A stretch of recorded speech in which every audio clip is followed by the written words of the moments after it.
Hola, el día de hoy hablaremos sobre los conceptos básicos en gerontología.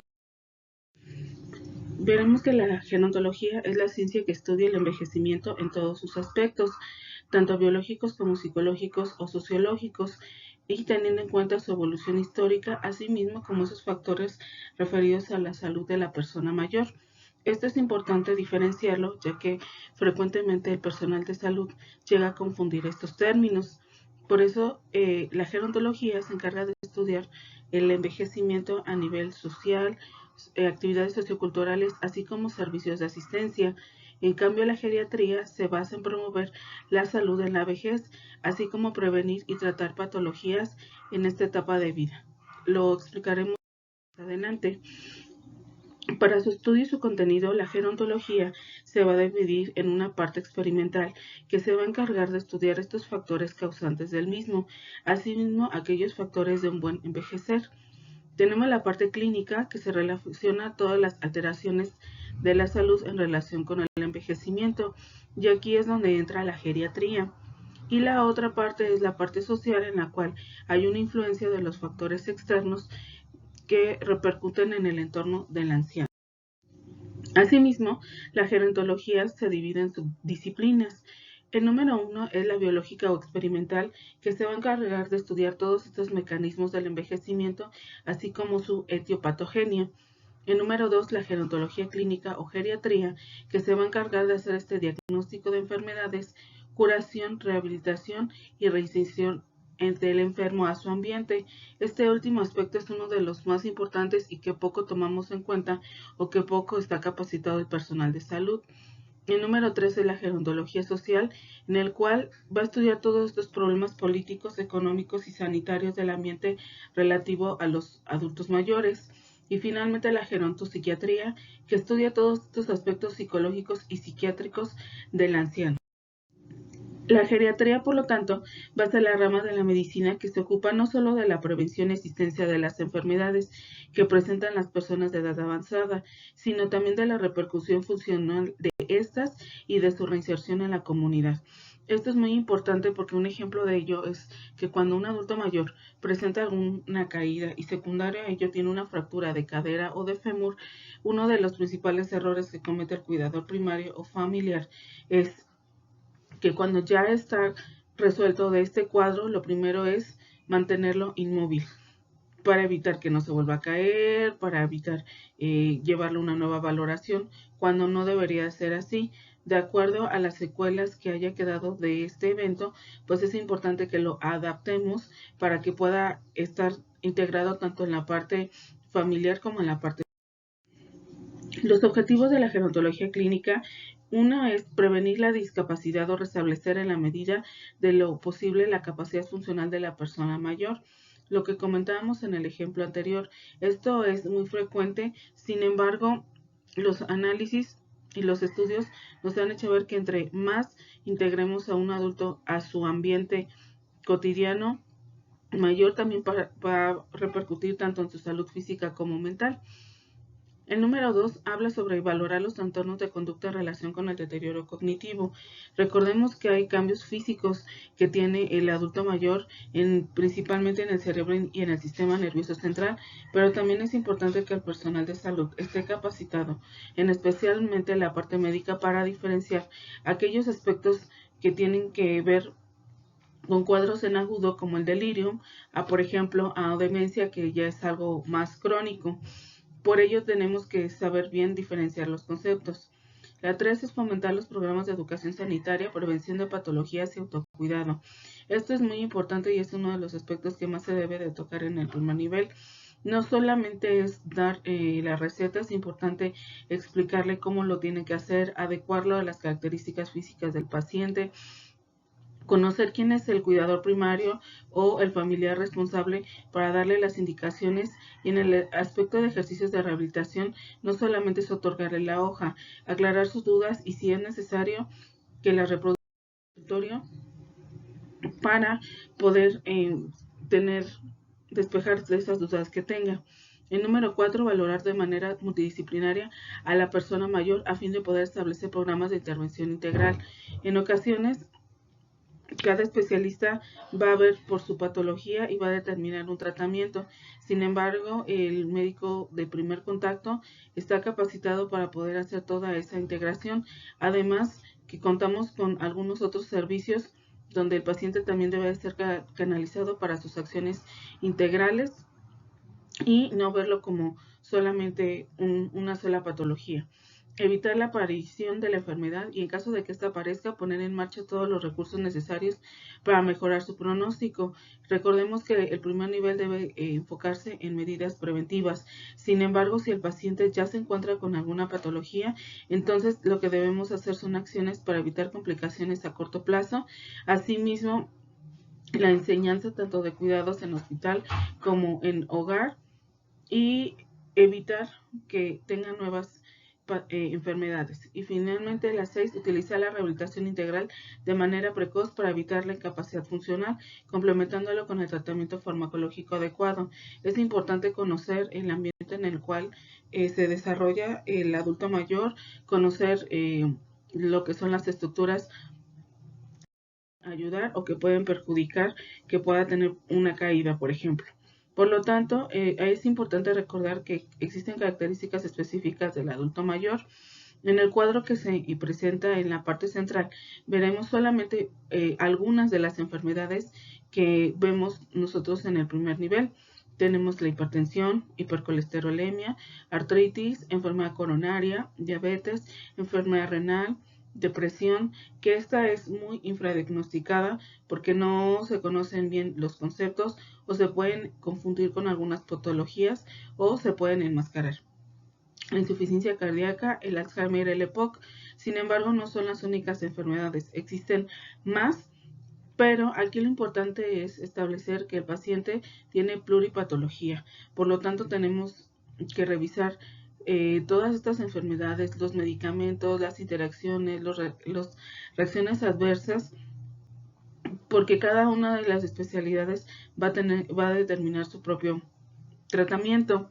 Asimismo, recordar que que la mayoría de las enfermedades generan cronicidad y en algunas de ellas invalidez. También recordemos que en los adultos mayores la presentación inespecífica de enfermedades puede llegar a provocar un mal diagnóstico, como por ejemplo el dolor en epigastrio. Si no tenemos en cuenta todos estos factores, se puede confundir como una enfermedad ácido péptica. Sin embargo, en los adultos mayores, este mismo dolor en epigastrio puede ser un dato de una enfermedad por reflujo, un síndrome coronario, pancreatitis, osteocondritis, entre otras enfermedades. Por eso es importante hacer una buena semiología y exploración. Es importante evaluar los aspectos sociales. Esto incluye desde verificar quién es el que lo cuida, quién lo acompaña en sus consultas, saber con cuántas personas cuenta, tanto de forma sanguínea como no sanguínea, en caso de que tenga alguna enfermedad, alguna hospitalización, el surtimiento de sus medicamentos. También esto a su vez se vuelve más complejo porque tenemos que mejorar nuestra forma de hacer diagnósticos y el tratamiento a la vez, y a su vez pues esto va a repercutir en el pronóstico. Existen muchos factores que facilitan la pluripatología, como es la alteración de la homeostasis, que no solamente inicia en la tercera edad, esto se presenta en años previos. La alteración del sistema inmune, recordemos pacientes que tienen diabetes, por ejemplo, se consideran pacientes inmunosuprimidos que aumentan más el riesgo de presentar infecciones urinarias, por ejemplo, largos periodos de latencia, la inmovilidad, que esto se tocará en otros temas. Esto es importante porque recordemos que un paciente que no se mueve va a tener mayor riesgo de presentación, por ejemplo, de úlceras por presión. Esto a su vez puede pasar de ser una infección local a provocar algo sistémico, y esto a su vez nos puede generar mayor hospitalización, mayor riesgo de complicaciones y hasta muerte. Y en la iatrogenia pues existen tanto de las dos partes, como del área de personal de salud como de los aspectos que no realizan o su cuidador. Por lo tanto, el anciano frágil se refiere al estado de la persona como consecuencia de una afección multisistémica, donde la capacidad de reserva frente a agresiones externas está disminuida. Por lo tanto, ante cualquier agente agresivo tiende a verse afectado y esto a su vez se va a incrementar. Esto se explica principalmente porque al tener una incapacidad funcional, va a generar que en la persona tenga una pérdida de autonomía. Esto a su vez va a generar una afección tanto en el bienestar individual, familiar y social. Por lo tanto, la persona va a requerir necesidad de apoyo. Aquí es importante explicarlo como lo indican las flechas, que no es algo lineal, no es como una receta de cocina que tiene ciertos pasos. Esto se va presentando en forma constante y esto a su vez va a generar cambios tanto en la parte física como en la parte ambiental. Vamos a ver que entonces el equipo multidisciplinario de gerontología está formado por el médico geriatra o gerontólogo. Ya vimos anteriormente las diferencias. Vamos a ver que en muchos de nuestras patologías requerimos de el aspecto psicológico, que esto a veces en algunos adultos todavía tienen como la creencia de que enviar al psicólogo o enviar al psiquiatra es para personas con alguna otra patología mayor, cuando no debe de ser así. La otra es nuestros enfermeros. Tenemos desde las categorías médico general hasta médico especialistas y subespecialistas, que son de gran importancia. El terapeuta ocupacional, esto es bien importante. En estudios y análisis se ha visto que si nosotros dentro de parte del tratamiento el adulto mayor se le indican ejercicios de acuerdo a sus necesidades, esto va a mejorar mucho en su capacidad mental principalmente. El fisioterapeuta en especial no solamente es hacer los ejercicios, hay que ver quién se los va a hacer, cómo se los va a hacer, el horario, ver las características físicas de la persona y de quién lo va a realizar. El logopeda se refiere principalmente a, por ejemplo, pacientes que sufren un evento cerebrovascular, así como parálisis facial. Les enseñan terapia de lenguaje, asimismo hacer los ejercicios, y constantemente están con el médico de rehabilitación de la función del trabajador social. El envejecimiento, por lo tanto, es un proceso biológico irreversible, deleterio, progresivo, intrínseco y universal, que con el tiempo ocurre en todo ser vivo a consecuencia de la interacción de la genética del individuo como de su medio ambiente. De acuerdo a la OMS, el envejecimiento va a ser la consecuencia de acumulación de una gran variedad de daños moleculares y celulares a lo largo del tiempo, lo que lleva a un descenso gradual de capacidades físicas y mentales, así como un aumento del riesgo de enfermedad y finalmente de muerte. Esto, como lo indica en el cuadro, se va a dividir en factores individuales como comportamientos, cambios relacionados con la edad, genética y enfermedades. Asimismo, se va a ver afectado por factores ambientales como la vivienda, la disposición de asistencia, instalaciones y transporte, por mencionar algunos de ellos. El envejecimiento, por lo tanto, se va a dividir en la parte del estudio de la parte biológica, que ve todo lo que son los cambios anatómicos y bioquímicos. El envejecimiento psicológico, que se encarga de estudiar esta parte de la edad. Una cosa es la parte de la edad funcional y otra es la parte de la parte biológica, asimismo como la adaptación a los cambios por todas estas crisis normativas y paranormativas que puede cursar la persona de la tercera edad, y el envejecimiento sociológico, que se refiere a los roles y funciones que va a tener esta persona. Por lo tanto, el envejecimiento fisiológico es aquel que se produce por el propio paso del tiempo y según lo esperado para cada individuo con respecto a su edad, mientras que el envejecimiento patológico se dará cuando se suma algún factor que desestabiliza este envejecimiento progresivo.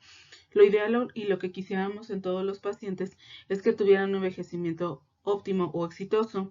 Del lado en su pantalla del lado izquierdo, refiere que este va a ser secundario al efecto del paso del tiempo, a un efecto de un estilo de vida favorable, con un efecto mínimo o nulo de la enfermedad, y por lo tanto, a tener una mayor reserva funcional, va a generar robustez.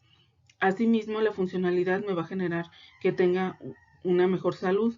En cambio, si el envejecimiento se torna patológico, vamos a ver que esto me va a generar un efecto de un estilo de vida desfavorable, con un efecto muy importante en la salud. Y no solamente esto, al disminuir la función de la reserva hemostática, me va a generar que el paciente presente fragilidad y a su vez la función va a estar limitada, y con esto nos puede llevar